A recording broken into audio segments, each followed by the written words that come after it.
Ang intense ng mga kaganapan ngayon sa abot kamay na pangarap sapagkat wala nang ang takas si Moira at Zoe sa plano na naman sana nilang kasamaan. Dito nga ay mahuhuli sila ng pulis na inutusan nila Doc Robert at dito nga ay tagumpay nga nilang maliligtas si Don Pepe. Samantala ay tila lalabas na nga ng tuluyan ang totoong ugali ni Doc Carlos kay Lynette at dito nga ay paghihigpitan na siya nito at pagbabawalan na siya sa suot niyang damit. Laking gulat nga ni Lynette dahil habang wine-welcome niya ang bisita niyang mga taga-Apex, ay bigla siyang hahatakin ni Doc Carlos at pagagalitan siya nito sa kanyang suot na damit.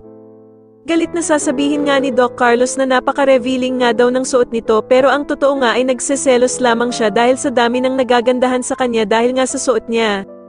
Samantala ay ipapaalam naman ni Giselle sa kanyang kapatid na si Obeng na nawawala daw ang kanilang amang si Don Pepe. Kaya naman ay agad na mag-iimbestiga sila Doc Robert at Giselle kung nasaan na nga ba ang kanilang ama. Samantala ay susugudan nga ni Annalyn si Zoe sa Apex upang sabihin dito kung may kinalaman ba daw ito sa pagkawala ng lolo nilang si Don Pepe. Ngunit sasagutin naman siya ni Zoe na wala daw siyang pakialam sa lolo niyang si Don Pepe at kung nasaan man daw ito. Pero mabibisto naman ni Annalyn na nagsisinungaling si Zoe dahil sa sinabi nitong nasa Apex lamang siya ngunit malalaman ni Annalyn kay Joy na wala naman pala siya sa Apex at kadadating lamang niya.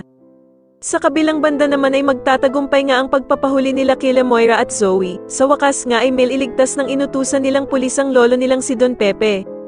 Sa tingin nyo dito na nga kaya tuluyang makulong ang mag-inang bruha na sila Zoe at Moira, mas lalo na nga talagang nagiging exciting ang mga susunod na kaganapan kaya naman ay mas lalo pa nating abangan ang mas lalong gumigandang abot kamay na pangarap. Maraming salamat po sa inyong panonood at sana po ay masubscribe nyo ako. Maraming salamat po.